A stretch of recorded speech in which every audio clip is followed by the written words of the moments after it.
Okay, cool. I think we're live. Hi, Annie. Good morning, good Hello. evening, good something. I don't know. Hi, how are you? Good. It is the evening, but I think it's one time in the world somewhere, so GM. GM, this is true. Okay, cool. So let's get started.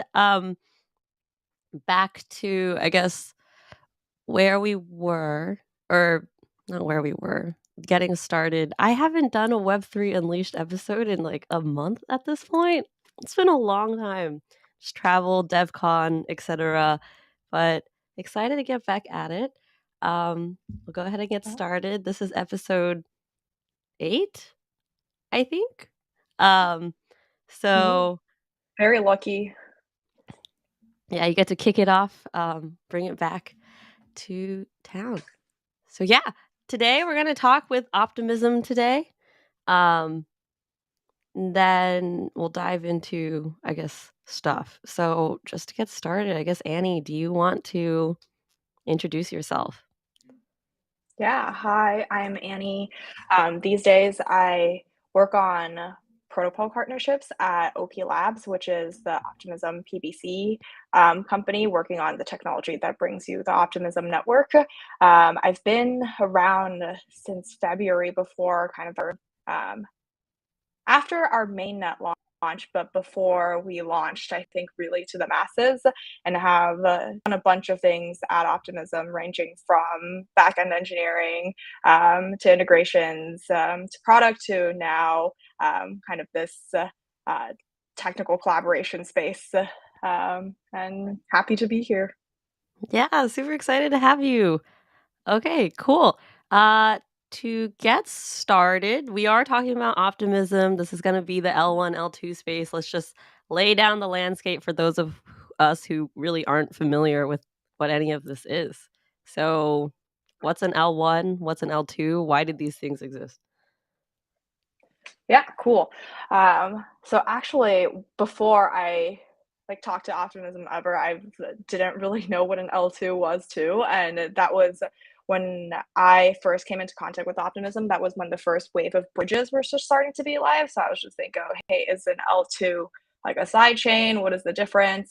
So L1 Ethereum is a network that we all know and love that kickstarted, I think, the concept of smart contracts, and L2s are at least Ethereum's scaling solution and scaling vision.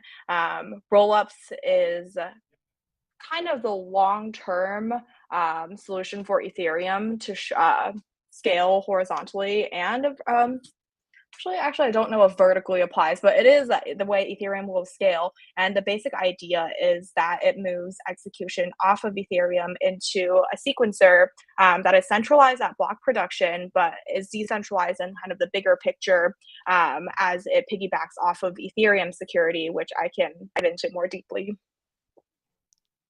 Yes. Yeah. So at the core, I think L2s, you can, I think one thing that was very illuminating to me is that you can think of it as an app on L1, where the L1 app takes in what L2 state is, and the contracts L1 can verify that what happens on L2 follows the same rules as L1, which is how the shared security is established. So we have contracts on Optimism contracts that prove that what happened on Optimism is indeed what is the execution that we say it's going to be, which is just an EVM happening as EVM expects. Cool, cool. So that's like what is different than between like a L2 and a side chain, for example, right? Is this inheritance of Yeah. the security layer? Um, Yeah, I think an L2 is a very loaded term at this point, but Optimism very strongly identifies as a roll up um, because of the loadedness of L2 as a term. So I like seeing L2 like as like a roll up slash shared security, me personally. So I would say, yeah, L2 is the right way to call Optimism. yeah, yeah, that's I think that's the definition gone by you familiar with like L2 beat, right? Yes. Yes. Yeah. So, for those of you guys who aren't familiar, L2 beat is, um what do you call it? L2B is an aggregator, right, of all the different L2s in the space where they talk about, like, TVL, Mhm. security, and rank them. And on their, I think, FAQ section, it specifically calls out, like, Polygon is not an L2 because Polygon does not inherit the security of Ethereum. I don't know if that's spicy, but, Mhm. yeah, I don't know. Super bullish on L2. Um, but yeah. Okay, I guess moving forward, we've covered L1s, we know what L2s are. Um, of the L2 variety, right? You said roll-ups, there's like plasma, but what we hear is um optimistic versus ZK roll-ups. That's like some super spicy buzzwords in the space, right? So can you Mhm. tell us a little bit about what each one is? Yeah. So both optimistic and rollups and ZK rollups move execution off of main like L1 Ethereum. But the way they kind of guarantee that this execution happens correctly is different through ZK. So both of them have a set of contracts on L1 that links execution from off chain to on chain. And optimistic rollups happen such that you just post all transactions optimistically. It's like whatever the sequencer says is true gets posted on L1. Um, Whereas I think for ZK, it only gets posted if it's already proven true. So I think there's some meme about ZK rollups being pessimistic rollups because they check execution for all of them, whereas optimistic rollups get posted as soon as the sequencer kind of does the execution. And what happens as an end user UX difference is that for optimistic rollups, how you ensure that whatever lands on chain is correct is that there are verifiers that run to verify that these computations happens correctly. So optimistic rollups have a 7-day withdrawal window to ensure that these also my fingers are disappearing into my background. But anyway, that these that the execution happened correctly. So for the 7 days, you can run proofs on L1 to kind of correct or like catch any faults that happen in terms of L2 execution. And hence the 7-day withdrawal window. And ZK rollups, on the other hand, have instant finality because what's posted will be proven. In practice, though, I think I don't actually, yeah, I think I don't know that deeply, but I do think sometimes provers take longer than others. So that's something that I'm really excited to see, that like seeing open source provers, seeing how they approach kind of these like computational constraint questions from the ZK world. Yeah. So, I mean, I guess could you talk a little bit about the pros and cons, especially with like regards to optimistic rollups? You're saying basically there's a 10-day waiting period. Is that a little, I don't know how to word it, like unrealistic, infeasible, or not what do you call it? I don't know what the word is, but it's just like it's not okay for me to wait for something for 10 days, right? It is very cumbersome, I would say. So I think, yeah, the pros of ZK rollups is definitely the instant finality and instant finality in the sense of you can withdraw your funds instantly. Whereas for optimistic rollups, withdrawals take 7 days, and that is, I think, sometimes an issue for like when you make a large deposit and you don't know you can get it back to L1 Ethereum. That's something to consider. But I also think that the 7-day withdrawal window is also a huge safety measure, since if a ZK rollup has a bug, then and then the funds get withdrawn, then that kind of that the result of an exploit just like stays there forever. Whereas the social coordination that the 7-day withdrawal period enables for optimistic rollups does let it like the we pick 7 days. Like 7 days is not like a protocol like level like the enforcement is like more social, and we thought of 7 days as the least amount of time necessary to kind of hard fork the system from L1. And that's the way you can recover funds if there potentially is like a faulty like a sequencer exploit. So I think that's kind of the way we think about the withdrawal time. And if most of your activity is on L2 anyway, then the 7-day withdrawal period becomes less cumbersome. But right now, I think it's still like, a lot of things happen on L1, so I think people consider it more.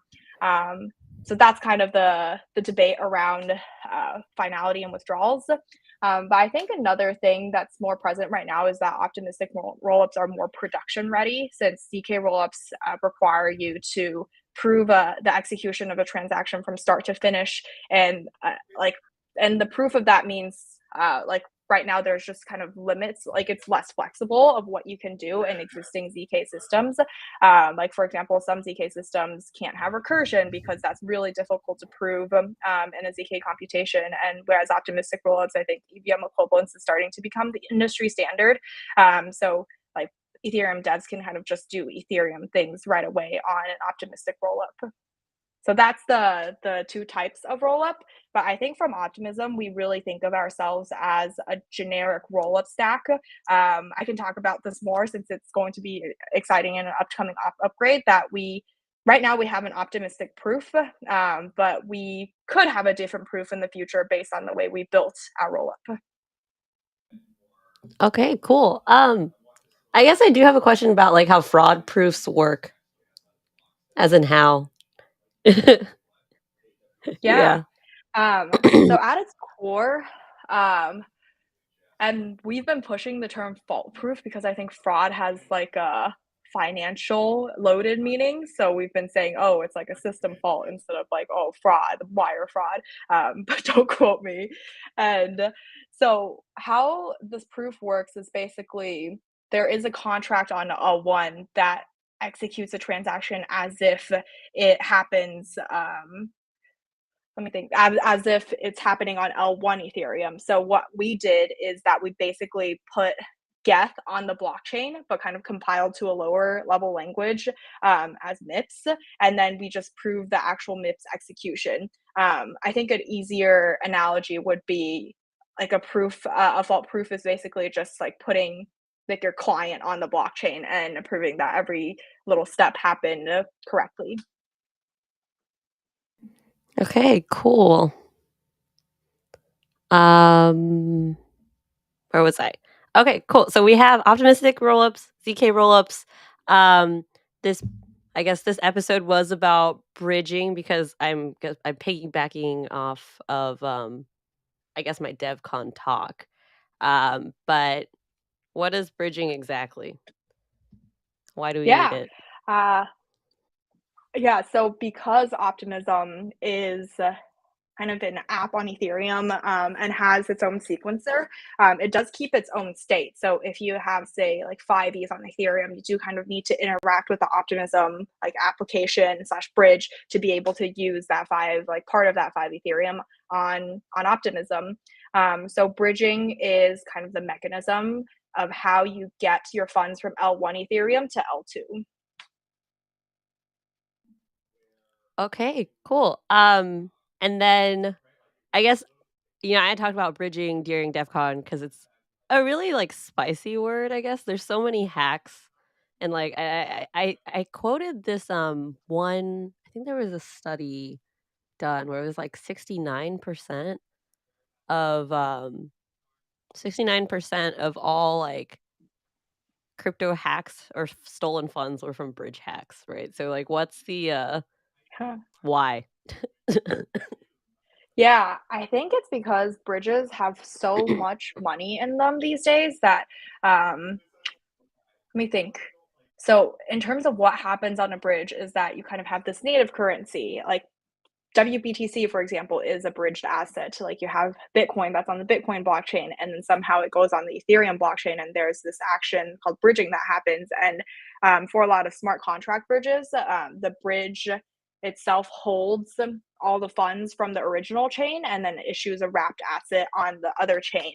And because the bridge holds, I think because there's so much demand for multi-chain activity, like there's just a lot of funds on bridges and then they get exploited. And I think bridges are also because they're implemented in so many different ways. They're like multi-sig bridges, there are kind of optimistic bridges, and then I think some ZK bridges are starting to spring up. But even if they're sound in concept, there could be like smart contract bugs. Like starting to see smart contract bug exploits more than just say, oh, a bridge has a multi-sig that someone like stole one of the keys of.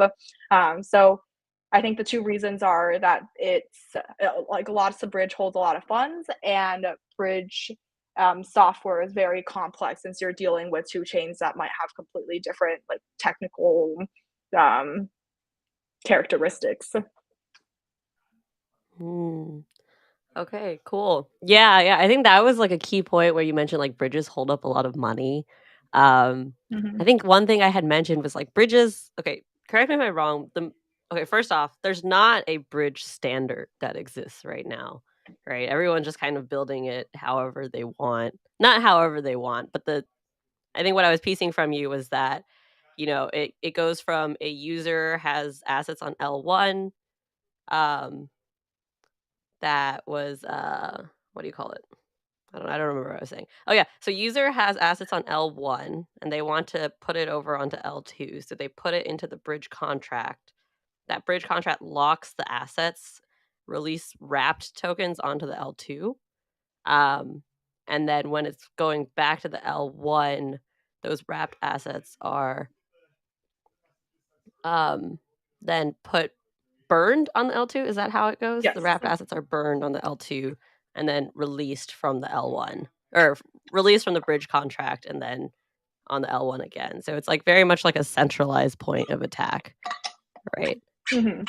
Is what Yeah. it is. Okay, cool. Yes, that makes sense. Um, cool. So this is like the landscape. Um, where we can now dive into actually why you're here, Annie. It's just to Yeah. talk about optimism. So, what is optimism and how does it differentiate Yeah. itself from the other L2s? Yeah. Um, Wow. I feel like this is such a I'm trying to find a more fun way to say this instead of just bam, bam, bam. These are all the points we use to market each other, but it might come out like that anyway. So optimism is an optimistic rollup. So it is the type of rollup that posts transactions onto L2 optimistically, and uses fault proofs to kind of be able to say, hey, that transaction wasn't correct, and to figure out correct state. So it is, I think right now we're starting to see more rollups that are EVM equivalent, but I we were the first one to, I think, launch true EVM equivalents around this time last year, actually. And at this moment, I think we're the most forked L2, or at least optimistic rollup, since Bova, Metis, Syscoin are all Optimism forks with a few other exciting ones coming up. So I think just like the roll-up architecture, like roll-ups as a whole, I think are really starting to take off, and we're starting to see our code used in that way. Um, but our overall commitment, the Optimism network was, I think, founded by Ethereum core devs and people who have stayed really close to Ethereum over time. So our guiding principle has really been to stay as close to Ethereum as possible. In our next upgrade, actually, our execution node will just be kind of one 800 line ish commit on top of Geth, which is which will be really cool in the future because any like patches onto Geth just instantly gets merged into Optimism as well. And so that's kind of where we are technically. And culture wise, we are really trying to scale Ethereum values in addition to just kind of Ethereum tech. We, while we operate the centralized sequencer, we are giving out the revenue as public goods funding. And we're trying to pilot this new thing called retroactive public goods funding, where we give funding depending on who has demonstrated value in the past. And we're hoping that as we decentralize, protocol revenue will still be used to fund the public goods, and that's how we see like the protocol grows long term. Okay, very cool. Um, I know I didn't write this down. This just kind of just like came to mind.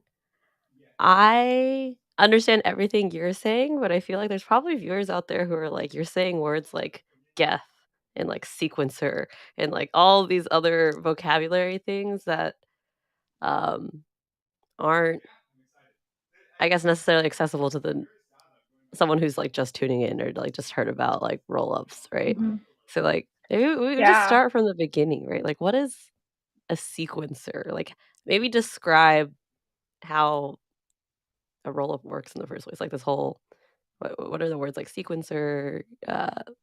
Yeah, I guess. Yeah, yeah, that's a good step back. A sequencer is is the kind of off-chain component of the rollup.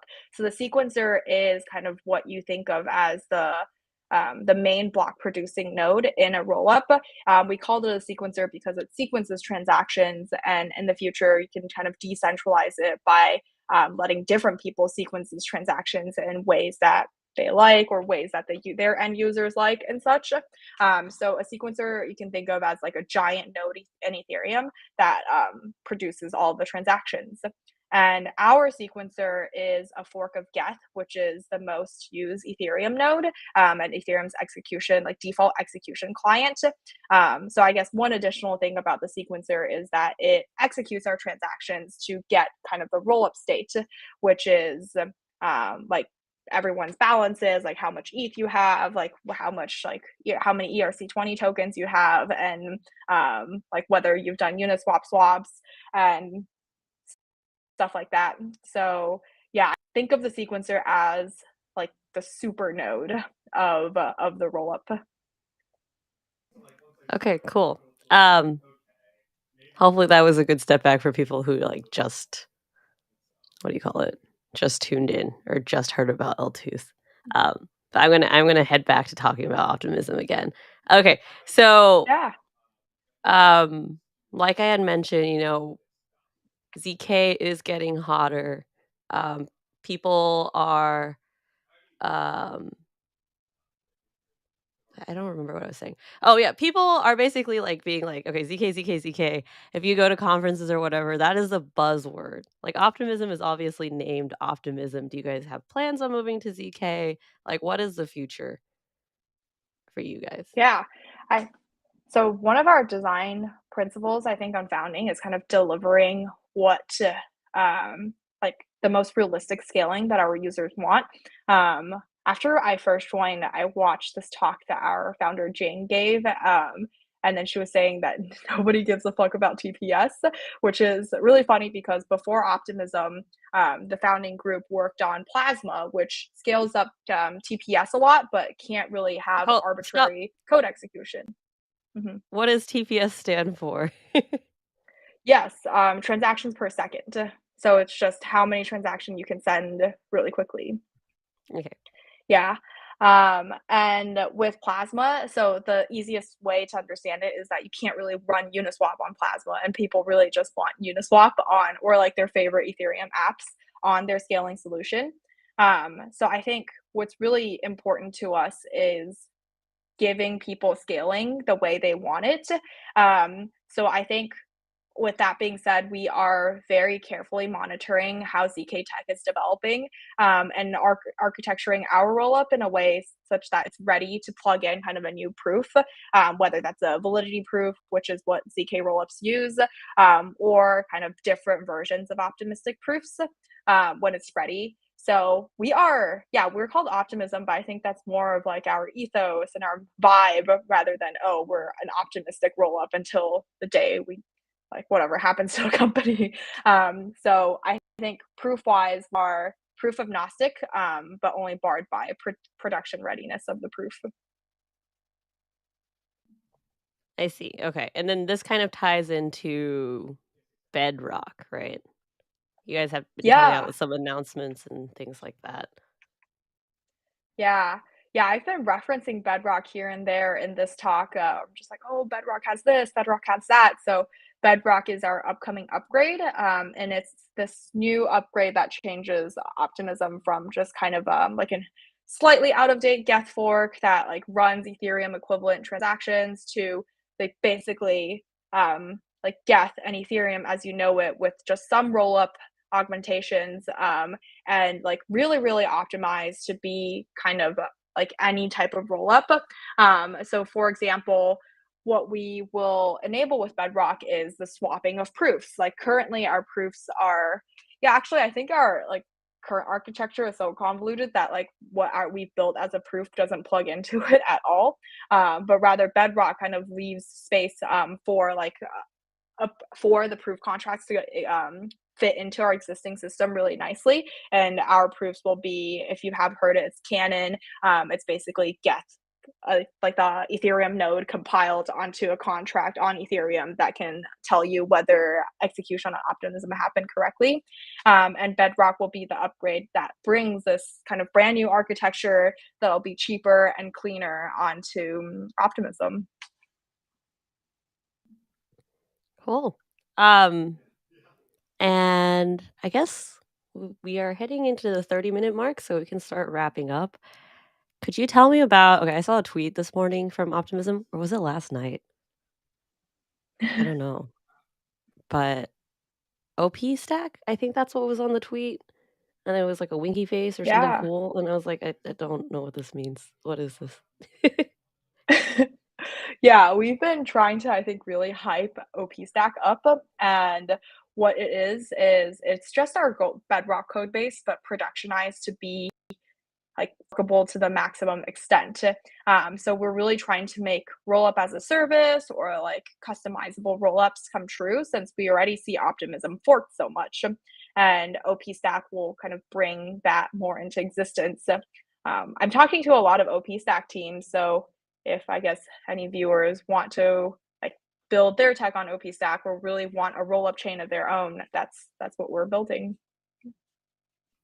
Wait, can you okay, I'm just going off topic now. You said rollups as a service. What does that Mhm. mean? Like what is that like the future of like L2s? Is that what you think? Or you guys are I think projecting? this is kind of like a bigger bet that we are making, that because we are forked so much, and then we're starting to see people kind of like organically just fork us with no support and doing like a lot of customizations that make sense, but also yeah, a lot of customizations that make sense for their product. And we're thinking, hey, what if we just made it easy for people to spin up their own rollups? And I think one example of that maybe folks have seen, or maybe you have seen on Twitter, is we at Defcon demoed this game called OP Craft with the Lattice team, and that was running on like a Bedrock Optimism rollup, but it was heavily optimized for games. That's really sick. Okay, cool. So I guess OP Craft is a cool project. Any other I like projects in the optimism space we should be keeping our eyes on? Any other projects? Let me think. My personal favorite, I've been working with OP Craft since launch, so they have like a very soft spot, as well as probably the only spot in my heart right now since they've been running full speed at 2 weeks. Um, but my kind of like my personal like baby for the past year or so is really the Optimism NFT ecosystem. Since I started talking to our like first NFT marketplace, Quicks, when they were like just founded, and now I think they just like launched the NFT bridge and then like have been hitting like volume records and like user records. So like super proud of them. And a lot of Optimism NFTs are also kind of funding public goods, whether like through for Gitcoin or through Optimism retroactive goods funding. So I would recommend the NFT ecosystem. Very cool. And then I guess lastly, do you have any tips for devs building on optimism? Yeah. So because Optimism is EVM equivalent, a lot of existing tools will kind of just work right out of the box, like Truffle. So I think Hard Hat works.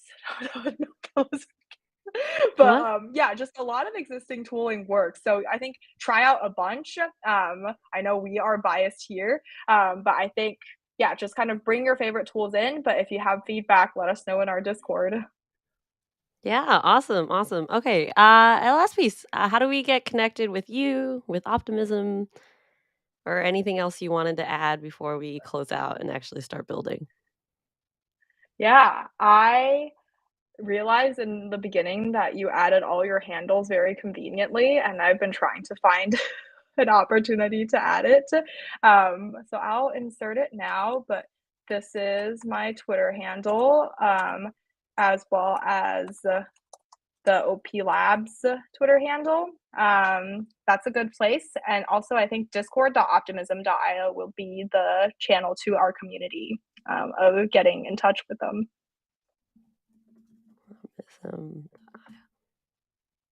Oh, Discord.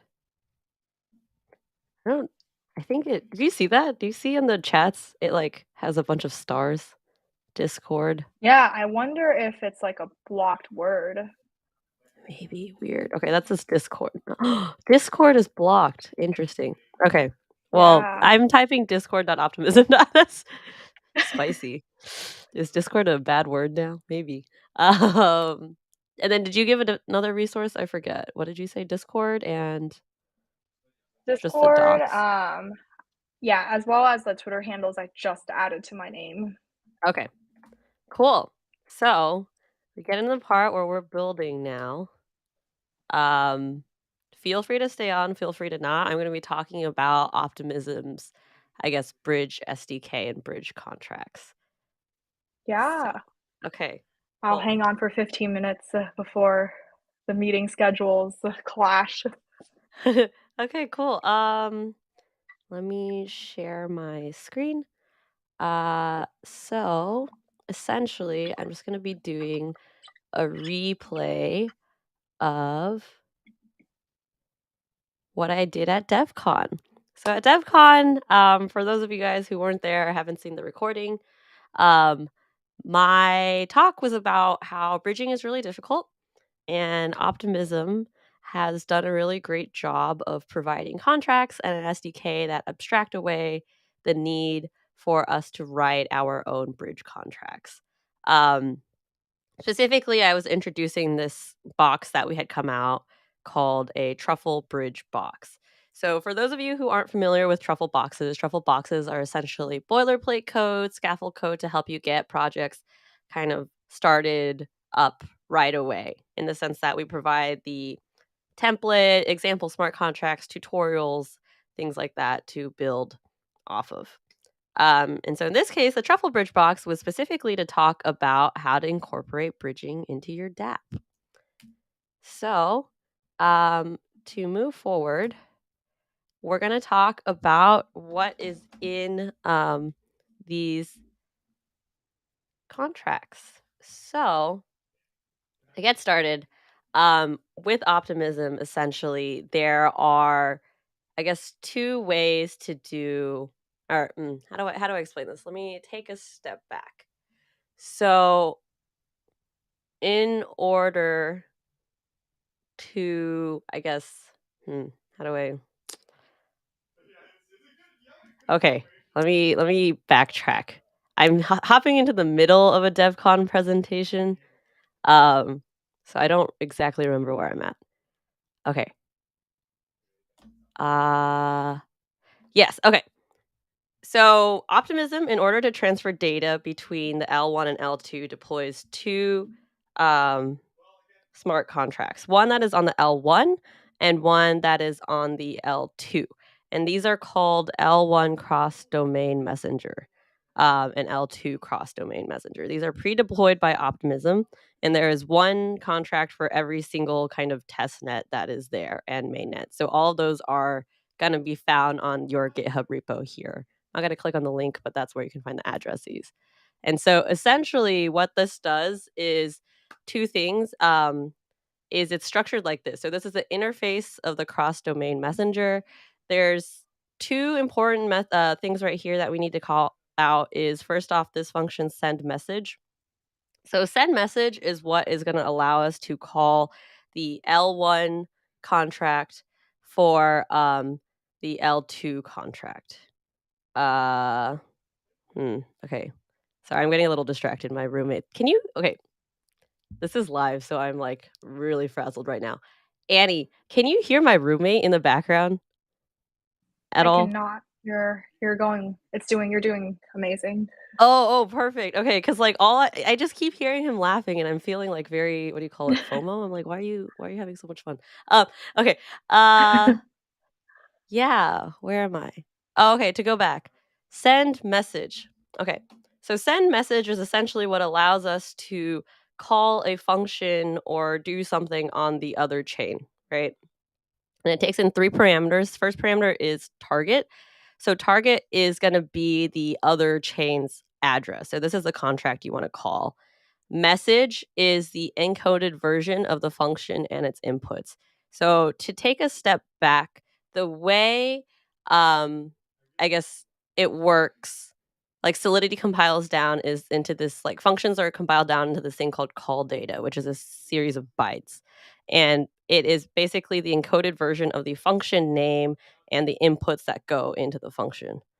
And then that's how the other contract will know which function is going to be called. Specifically, because I passed in this encoded version, it's like, hey, okay, when I decode this, I now know what the function name is and its inputs. And then last piece, oh, okay, gas limit. This is the thing I'm going to need some help explaining. Um, need help explaining is gas limit. So essentially, um, gas limit is it requires. Okay, how do I? Okay, so Yeah, to yeah, can you explain gas? I can pop in.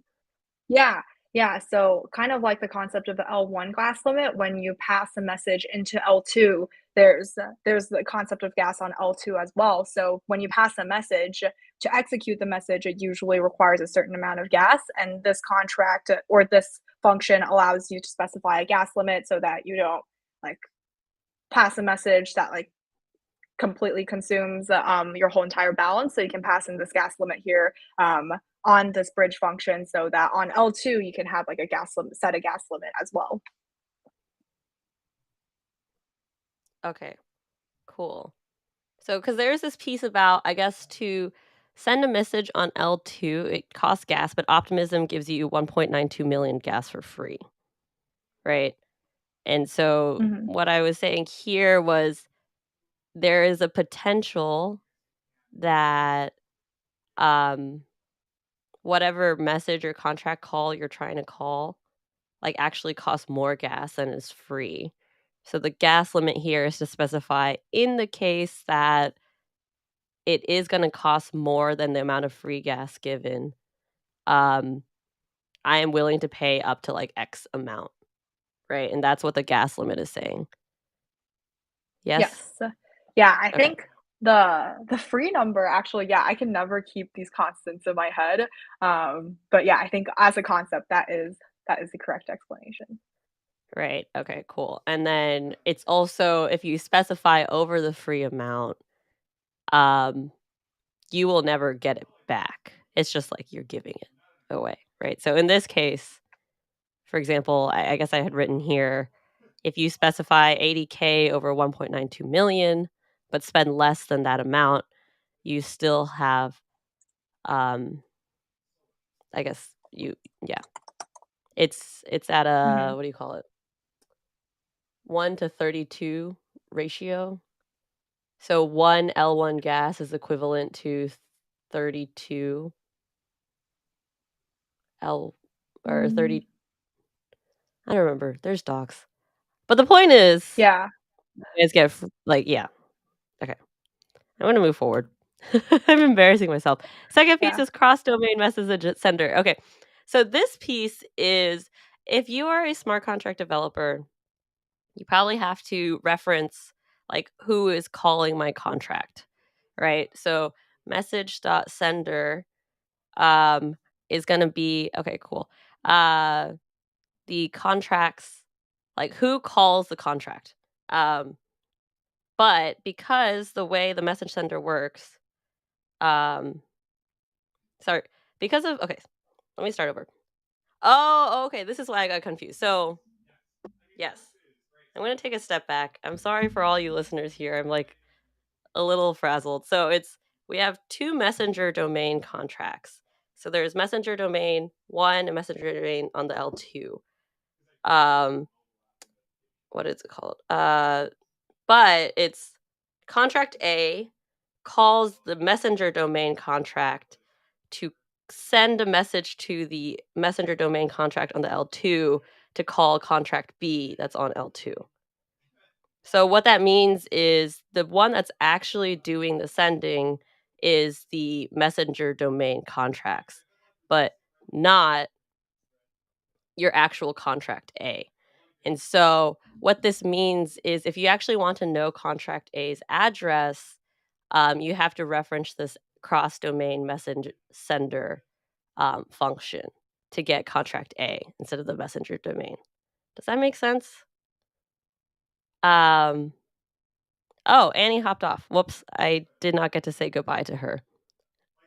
Whoops. Okay, cool. Let us roll it back. So Annie had to hop off, but we'll go ahead and just keep moving forward here. So, um, yeah, so essentially what this allows us to do is identify the actual contract who is calling the function. That is the contract that is calling the messenger contract. So, yes. To move forward, one very common thing to do when bridging is going to be the transfer of ETH and ERC20. So, normally, um, like it's the most common way of interacting between L1 and L2s is just releasing and locking up tokens. So, Optimism has actually provided an SDK that allows you to do this standard bridging. Um, in this case, rather than doing it via a smart contract, Optimism has provided a JavaScript SDK. So, this is done through two other contracts that they give us. Um, and it's the L1 standard bridge and the L2 standard bridge. I'm not going to get into it. Uh, the Ethereum website has a what do you call it? Has a tutorial on it. I'm not going to go over them, but I actually want to note and call out a few things. First off, is you cannot bridge every single ERC20. Um, across this SDK. So to specify, essentially, in order for the so how do I explain this? So if we go back to what bridging was, it goes, I'm gonna take this ERC ETH. I'm gonna take. Okay, so I'm gonna bridge my die from L1 to my Optimism L2. The thing is, in order for Optimism to know which L2 it is going to be, or in order for Optimism to know which die contract on L2 is relevant, um, I have to. Sorry, I'm getting really distracted by my roommate in the back. Um, okay, let me start over. Uh, so there are multiple addresses, or sorry, on L2, there are multiple, like you can create as many contracts as you want. So a DAI token on L2 might not necessarily be the correct DAI that you're thinking of. And so Optimism basically says these are a standard like DAI contract on L2 that we will respect. Um, and you can find those ERC20 tokens here. Whoops. And then the last piece here is deposit and withdraw. So these are just two keywords in the SDK. Deposit means moving from tokens from L1 and L2. So depositing those tokens from the L1 into the bridge contract to be onto the L2. Withdraw means moving it back from the L2 to the L1. Cool. Okay. Sorry, this entire thing has been a crash and burn, but we're actually going to get into the building part. So what are we going to be building? Building today is specifically a bridge widget. So something you might hear a lot about now, buzzing, I guess, in dApp development is developer UX, right? So a common problem in L2 bridging is, or L2 dApps is that when we are what do you call it? When we are bridging over, the way to get ETH um, is sorry. When we are bridging or sorry, when we are using a dApp on an L2, in order to get ETH or withdraw ETH or whatever, you have to go back to a separate UI to do this bridging, which is a really big friction point, I think, especially for users who have never interacted with an L2 dApp before. So we're introducing Bridget, the bridge widget. If you had gone um, so if you are familiar with like the Ethereum ecospace and everything, going to a separate website to do the bridging makes sense. Um, but if you aren't familiar with it, having to go to a separate website, really annoying. So what we decided to build today was actually just build a bridge React component directly into your dApp. So in order to do this, we are going to be using a Truffle Bridge Box. So essentially, the Optimism Bridge Box gives example code for bridging in Optimism. It's going to do two things. So first off, it's going to deploy an L1 contract, which will then deploy an L2 contract, and then we'll demonstrate how to actually do the cross-domain communication with it, as well as using the SDK. So what we'll need here is, first off, we'll need Infura to connect to the Girly and Optimism Girly testnets, IPFS project for uploading NFT metadata because this is an NFT marketplace, MetaMask to deploy our contracts, and then Girly ETH, and optimistic Girly ETH and Girly DAI. To explain all of these, like I said, these contracts are pre-deployed, which is why we'll be interacting with Girly. These are deployed by Optimism. And then specifically, um, where was I? We'll need Girly DAI because I'm going to be giving an example of how to do the ERC20 token transfer on using their SDK. And in order to get Girly DAI, all you need to do is go to Uniswap, get on their Girly testnet, and then do the token transfer via Girly on the ETH to DAI. So yeah, let us move forward. Are we doing this live? Kind of, not really. This does take time. Like I said, or like Annie had mentioned, because these are optimistic rollups right now, um, there is that resolution time. So she had mentioned, like in real life, it's like 7 days. This is on the Girly testnet. So I think it takes, I don't know how long it takes to resolve that challenge period, but it takes like actually a minute to 5 minutes to actually do the resolution of messages. So we're not going to do this 100% live. Um, but to step forward, essentially, I'm going to go over the Truffle Bridge Box. So, like I said, the Bridge Box is, um, what do you call it? The Bridge Box is a demo box that demonstrates how to do optimistic bridging. So, in this specific case, in order to open up the Bridge Box, all you need to do is just do a Truffle unbox Bridge Box, um, and then we would just call it like Bridge Dap, and then it would unbox it. I mean, I already have this one unboxed right here, so we don't need to actually do that. But I'm just going to go over step in what is in this Bridge Box. So it is essentially, as you can see here, I'll go over what's in here. So the first piece is contracts. So in a multi-chain dApp, a like in this case an Optimism dApp, we have two different folders that it will create for you: an Ethereum contract folder and an Optimism contract folder. So obviously all of your contract, um, I guess chain contracts would go here. All your Ethereum contracts would go in the Ethereum folder. All your Optimism contracts would go in the Optimism folder. Migrations is going to be where you tell Truffle how to do the migrating. In this case, we have 4 different types of migrations.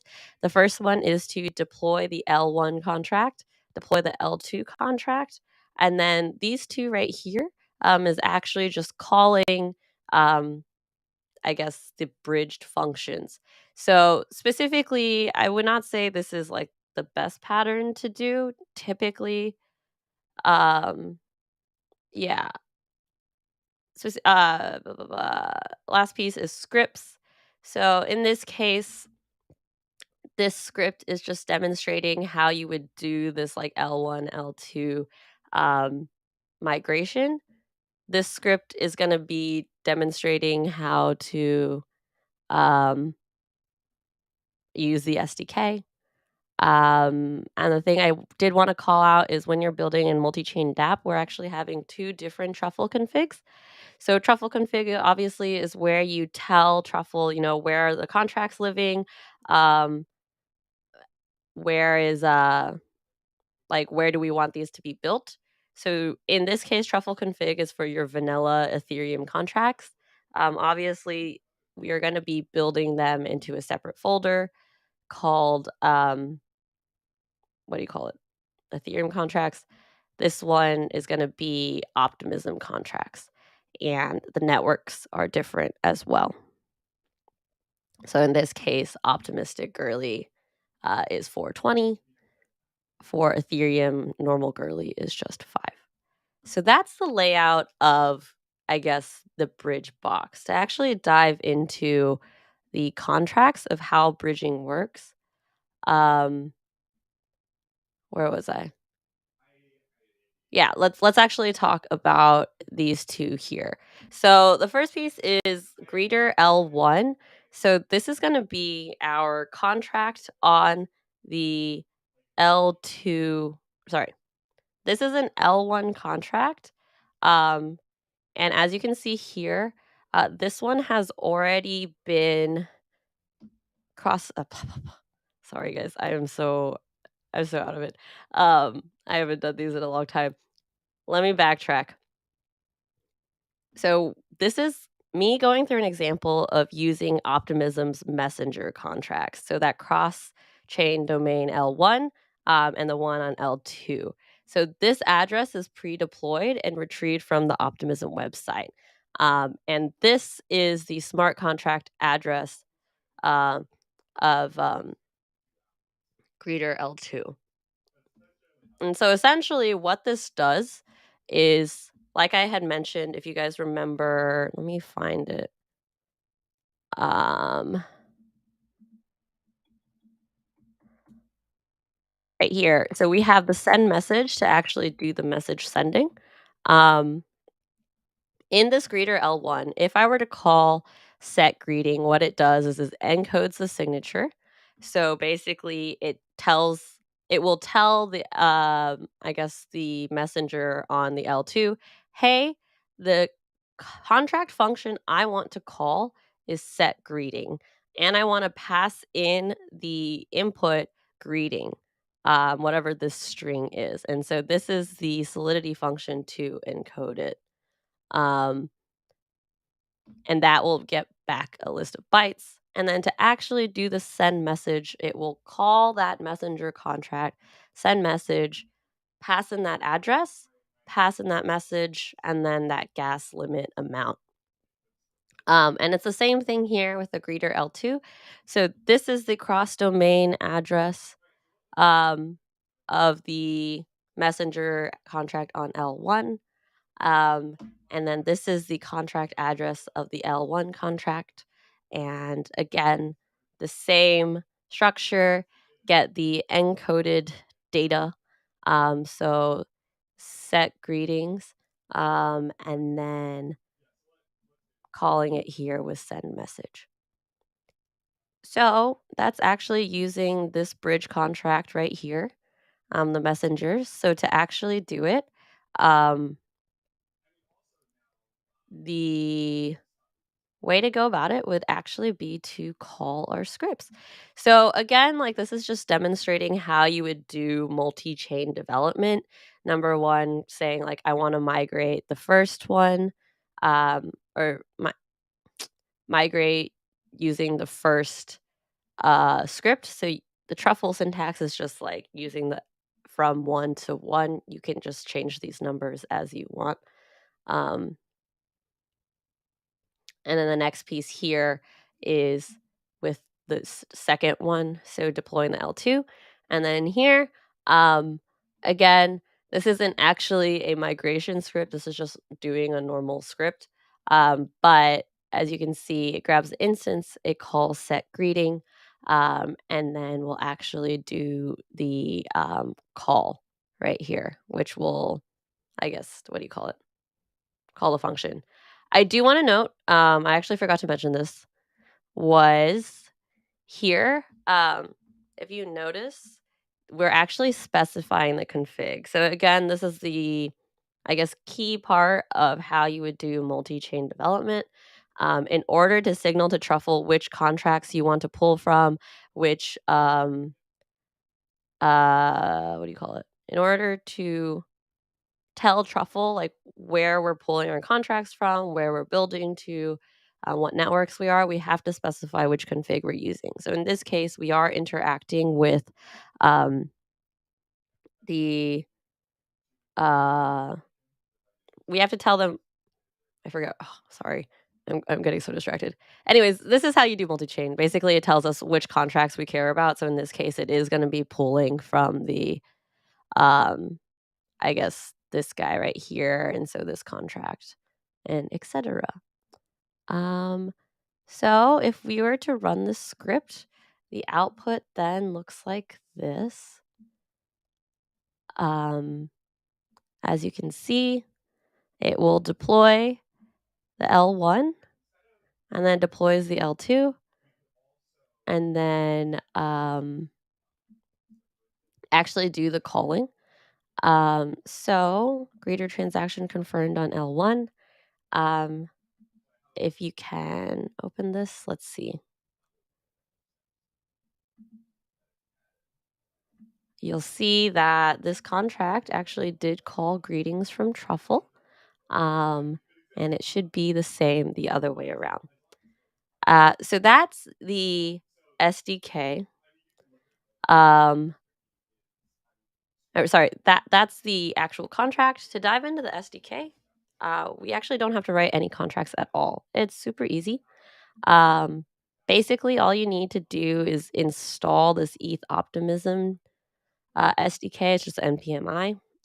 Pass in like your girly mnemonic, your Infura key. Again, like I said, we need to specify which ERC20 token we want to release on. Um, in this case, we are interacting with DAI. There's a huge list of tokens for each kind of address, for each chain, sorry, and you can find them here. So in this case, I had just pulled the one from like K95 somewhere here. Right here, this guy. So make sure you are using the provided Optimism addresses. If you don't, you will lose, basically. You won't, I guess, properly get the ERC token that you want, if you don't use the Optimism provided ones. Cool. So to get back to what we were talking about with the SDK, so this SDK actually, basically, this script is an example of how to deposit. So again, that's from the L1 to the L2 and withdraw from the L2 to the L1. The main steps here are the setup portion.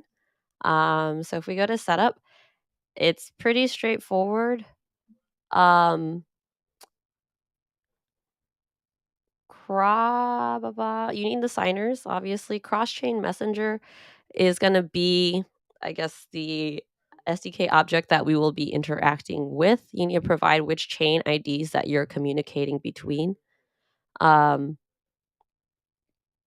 And so in this case, we're just communicating between the two Gurley providers, 5 and 420. 5 is Ethereum Gurley, 420 is Optimism Gurley. And then this piece right here is also establishing which token address we care about. So in this case, the DAI address on the L1, which is stable, the DAI address on the L2. Nice. What's next?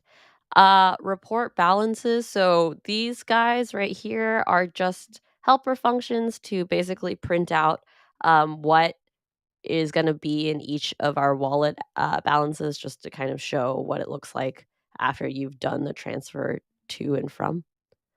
And then next piece. So the piece that we actually care about, deposit ETH.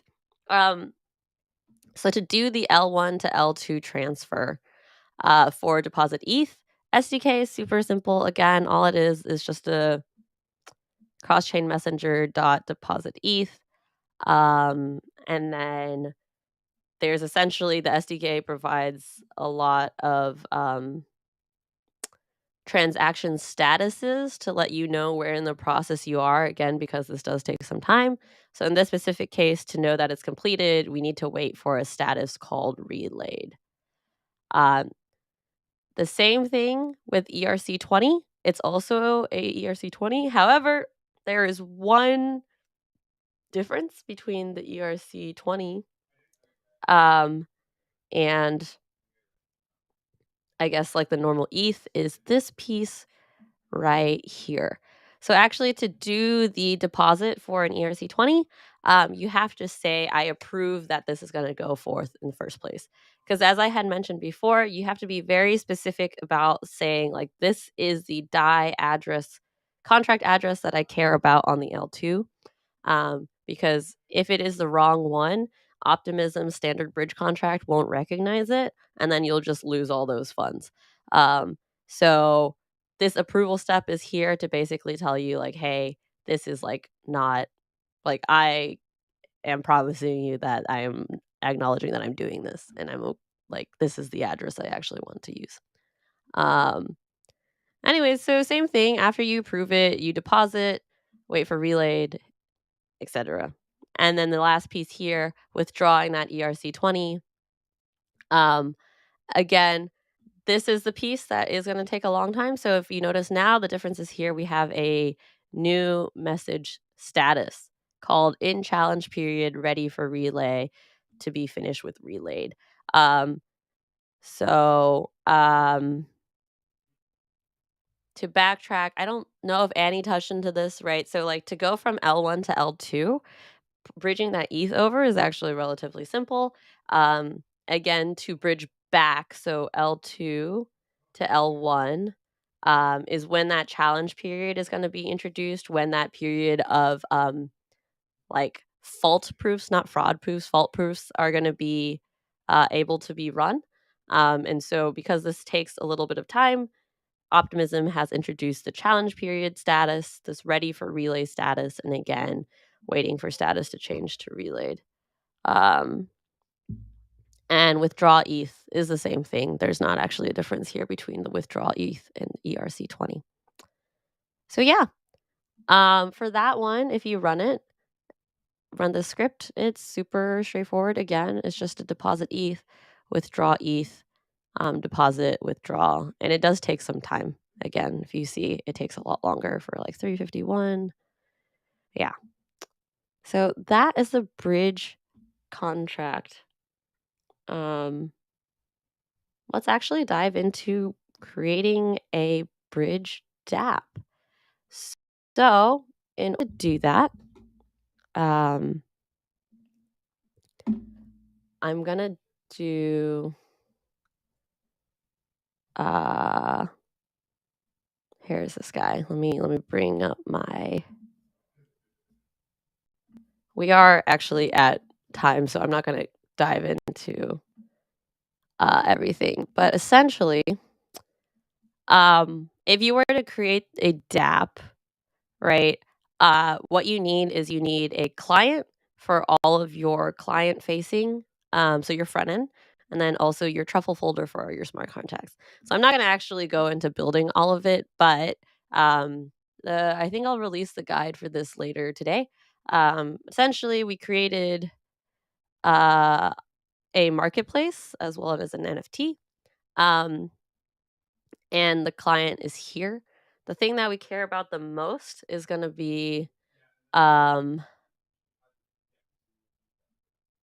the thing that is, I guess, we change is specifically here.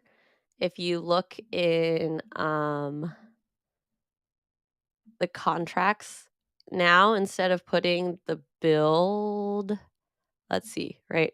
Like before, we would just put it into the build. We built the contracts into build. You actually need to switch them over into the client folder to be used by our front end. Um, the next piece that we need to do is actually to also deploy our contracts. So in order to do that, I just did a run npm run. Sorry, we would need to go into Truffle, and then we could npm, or not Truffle, Truffle dashboard. Oh, I already have it up. Whoops. Yeah, so we would actually need to deploy our contracts, which is on 24012. And then I'm on Girly, Optimism Girly, and then uh yeah, so then after that I would just do a truffle migrate network dashboard. Um and then the config would be truffle config.ovm.js. And this should be, if you look here, yeah, you can deploy it, confirm, and this deploys the marketplace and the NFT contract on Optimism. And now we go back. The thing I did want to mention, oh, okay, cool. So that is, I'm going to run dev.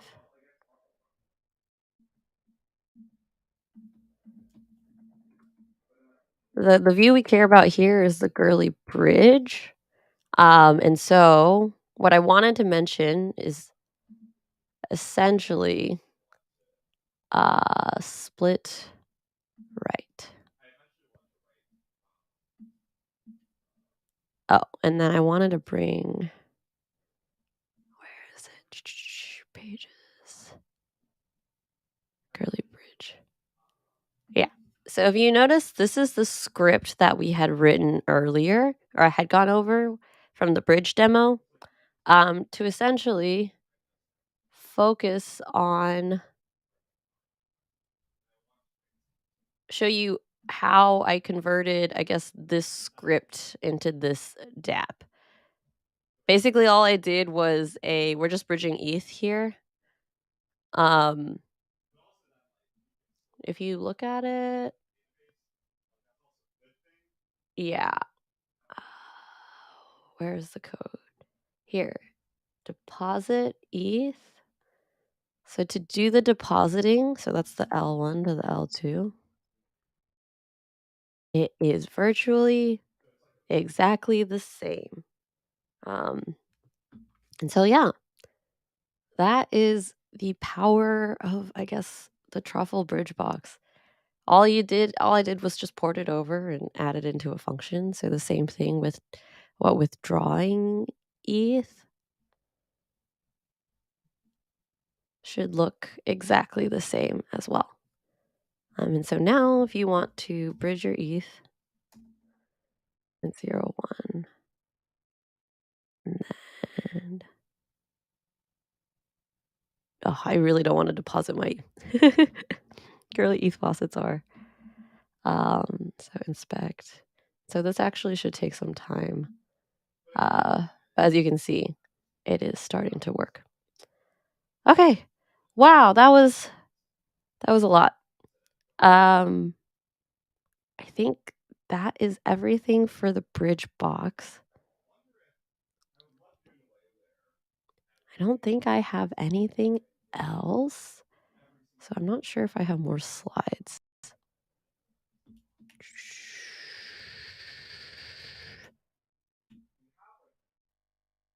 Yeah. So I think that's everything I have for the bridge box.